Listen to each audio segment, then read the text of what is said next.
But to Pornhub. Again, to recap, New York Times article accused Pornhub of hosting videos of underage and non-consenting women. In response, Pornhub removed millions of users' uploaded videos.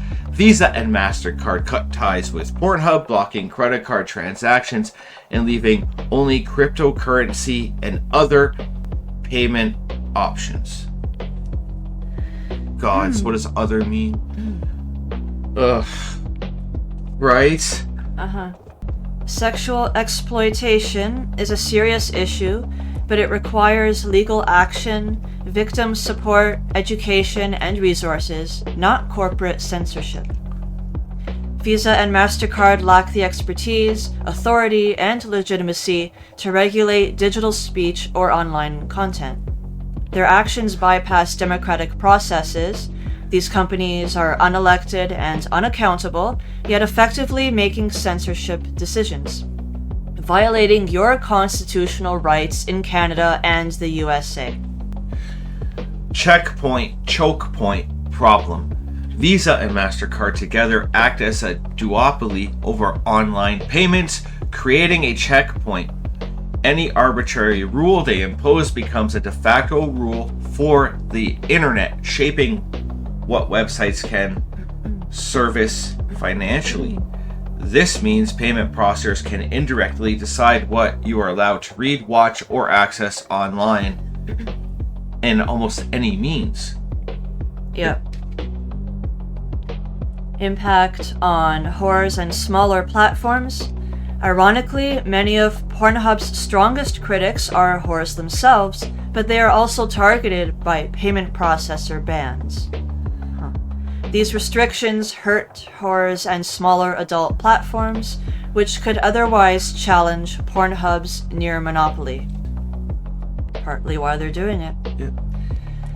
Such choke points have historically been used against whistleblowers and independent publishers, and past examples include WikiLeaks, Smashwords, independent books, and numerous sex worker platforms.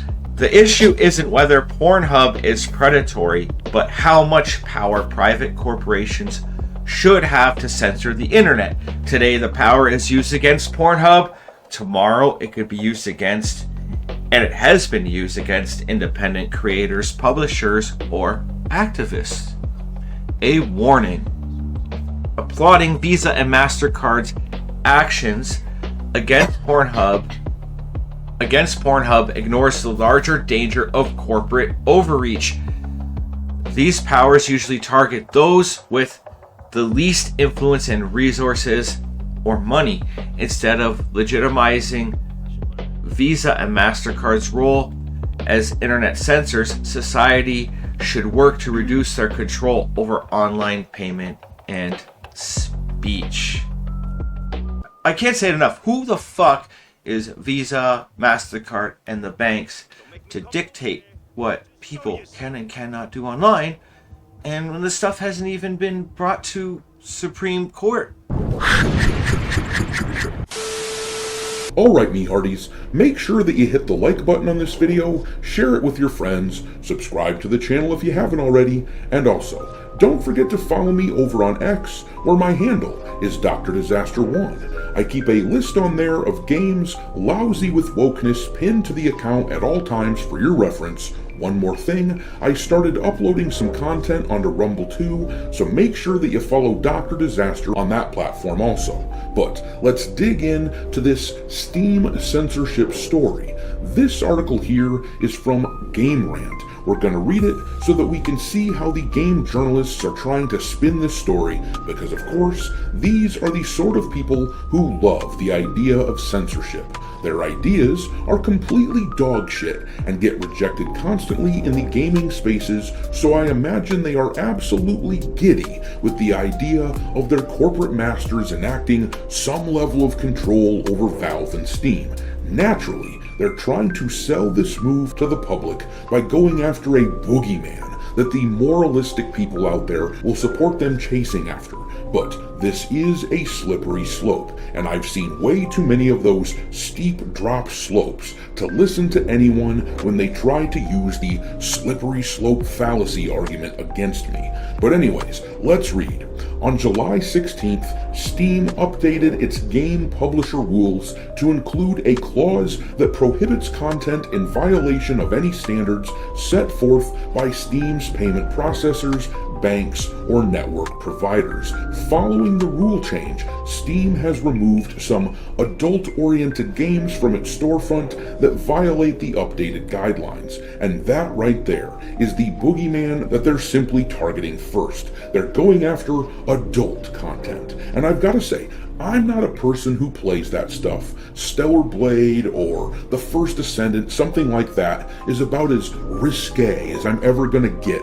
But I also don't care if someone else wants to play something more risque than that. It doesn't bother me at all. I don't care. It's their business. But we're going to skip past a recap of what Steam has done recently and read from here, where it says, while Steam still contains a repository of adult-only games, the storefront is starting to crack down on specific content that game developers are allowed to publish. Valve has updated the Steamworks onboarding rules and guidelines about the content that can be distributed on the storefront, which I'm going to show you in a second here. But it says then, while rules that prohibit games containing hate speech, defamatory statements, or similarly egregious content from being published on Steam have long been in place, a 15th rule was added that targets specific adult-only content. Alright then, let's stop and take a look at what they've added. These are the current guidelines and rules for Steam, and that highlighted part at the bottom is the 15th guideline that has been added to the list of what publishers should avoid putting on Steam. The verbatim on this guideline says, content that may violate the rules and standards set forth by Steam's payment processors and related card networks and banks or internet providers. In particular, certain kinds of adult-only content. Now, the most important part of that highlighted area are the words "in particular," because it means that these guys can now set the tone for everything allowed on Steam. In particular does not limit it to only adult-oriented content. It means that there's going to be a focus on it. But of course, that sort of thing can branch out. And eventually, if someone makes a game that doesn't conform to their progressive worldview, these guys have to simply snap their fingers, change their own terms and guidelines, and that's it. Steam is now bound to follow their lead. The adult-only stuff is a Trojan horse, mark my words. These payment processors are a hive mind of globalistic, shit-lib thinking, and they have used their influence to bully the internet at large into following their orders, because the problem is that there is no competition for these people. There's no one else to turn to if they decide to shut you down. And that's why I don't blame Gabe Newell and Steam here. I'm disappointed that this happened, but I don't see any other feasible alternative for them. What else could they have done? If the payment processors all refuse to service Steam, then that would literally end the company. The fact that these banks and payment processors have this level of power is one of the gravest threats to liberty and freedom of thought that we face. The fact that they exist in this capacity means that no market, no corner of the market at all, is truly free. Not if they want to compete on any kind of scale that matters. Regulation is required to keep these payment processing tyrants in place, because it won't stop here, I promise you. Removing the adult-oriented material sounds good to some people, or even if it doesn't sound good, it at least sounds reasonable. People can stomach it. But this is the Trojan horse, and soon these entities will target games made by people who simply think differently than them. And that is a problem, considering we have no means of fighting back without regulation or something that breaks up their monopoly. And the story that we talked about the other day with Valve bending the knee to the payment processors, that story has been exploding with new information faster than I can keep up with. That escalated quickly. I mean, that really got out of hand fast.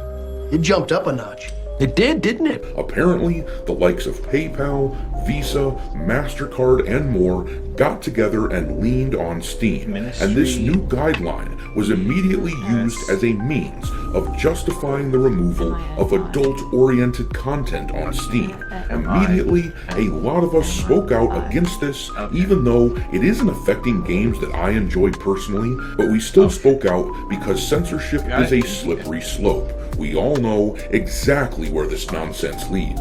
It's a huge shit sandwich and we're all gonna have to take a bite. Well, now we have uncovered who it is that is responsible for this push. The payment processors were urged to go after Steam by this group right here, Collective Shout, who wrote an open letter to these payment processors. They are a self-described grassroots campaigning movement against the objectification of women. These punks are the sort who whine incessantly about this sort of thing. This tweet here, as an example, shows an article from 8 years ago where one of the co-founders of Collective Shout said that Lara Croft and Cortana, among others, have impossibly large chests. They want those characters removed from media, which is the attitude that led to the manly version of Lara Croft that we see today.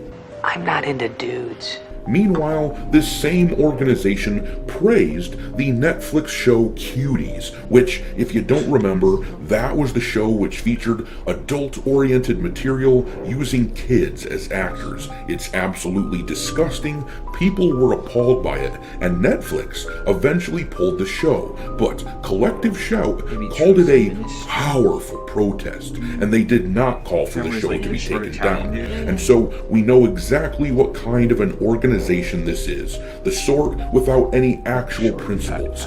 Cortana is somehow a big problem, but the show Cuties, that's just art, they say.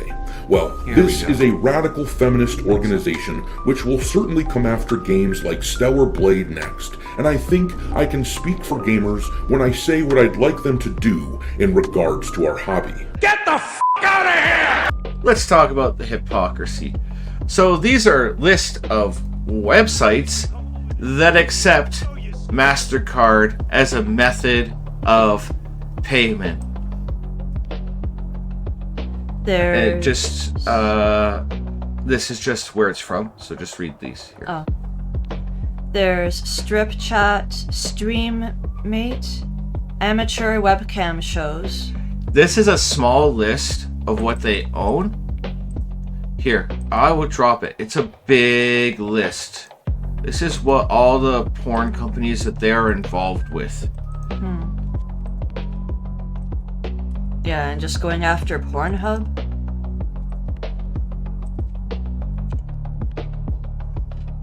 Okay, so Strip Chat, amateur. You said this one? Yeah.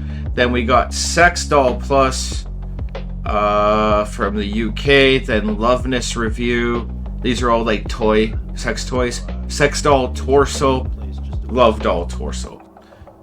And they're even involved with production companies. AEBN. The Adult Entertainment Broadcast Network. Has a... What second? Do that. Has new and classic porn movies available on demand. Digital Playground. Team Skeet. I Know That Girl, aka Mofos. Yeah. Reality Kings. Brazzers. These are porn producers. Yeah, and some of the most disgusting stuff you're ever gonna see. Too. It's really gross. These